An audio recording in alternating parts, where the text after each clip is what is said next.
On me demande souvent par message ou commentaire quand et comment je me suis converti à l'islam. Alors avant de parler de ma conversion, je vais d'abord vous parler de mon premier rapport concret avec l'islam. C'était il y a 23 ans. J'avais 15 ans à l'époque. On était en 2002 et je jouais au basket seul près de chez moi face à une petite mosquée, petite salle de prière faite de tôles en métal et de plaques en bois, d'où je voyais les musulmans venir et sortir régulièrement. À un moment, ce jour, un homme, turban blanc sur la tête, grosse barbe, est venu m'approcher. C'était un imam, de passage, comme il se présentait, et avec un français parfait, il s'était mis à me raconter l'histoire de ma ville, de ma région, avant finalement de m'inviter dans la salle de prière avec lui. Il s'était mis à parler d'islam, du prophète Mohammed, paix et salut sur lui. Le tout autour d'un plat de pastèque. On était en été, c'était excellent. Puis d'un coup, tout un tas de jeunes s'étaient mis à rentrer dans la salle et à s'asseoir à côté de moi. C'était des jeunes que je connaissais, des jeunes de mon quartier, de mon âge, et donc certains étaient même dans ma classe. Alors évidemment, ils étaient tous contents et étonnés de me voir ici.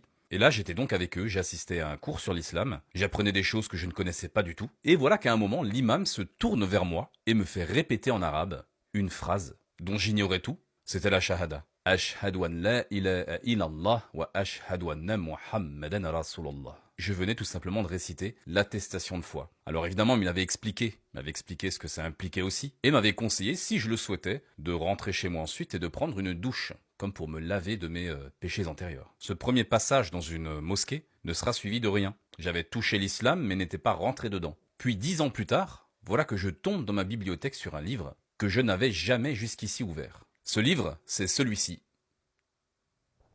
La vie de Mohammed, prophète d'Allah, par Étienne Dinet. Alors c'est une très vieille version, une version qui a presque 100 ans, en très mauvais état malheureusement. Mais ce qui est d'autant plus intéressant, c'est que ce livre, je l'ai jamais acheté. Ce livre, c'est cet imam qui me l'avait donné dans cette petite mosquée, juste avant que je quitte les lieux. Alors à ce moment, j'étais dans une période de remaniement intellectuel et spirituel complet. Athée jusqu'au bout des ongles, je commençais à croire et à reconnaître l'existence de Dieu, mais rien n'était certain dans ma tête. Je me suis donc plongé dans ce livre, histoire d'en savoir un petit peu plus sur l'islam, puisqu'il s'agissait d'une religion que je voyais autour de moi et qui était celle de beaucoup de mes amis aussi, et qui à de nombreux égards faisait déjà sens. Alors inutile de dire que découvrir de cette façon la vie du prophète Mohammed, paix et salut sur lui, m'a complètement bouleversé. Le caractère miraculeux, moral et universel de sa prédication m'a sauté aux yeux, et embrasser l'islam était devenu à ce moment une évidence. J'étais comme face à quelque chose que je ne pouvais plus refuser. Et ça, en lisant simplement ce livre. C'est donc après quelques semaines de réflexion, de doute évidemment, que je me lançais enfin dans l'islam,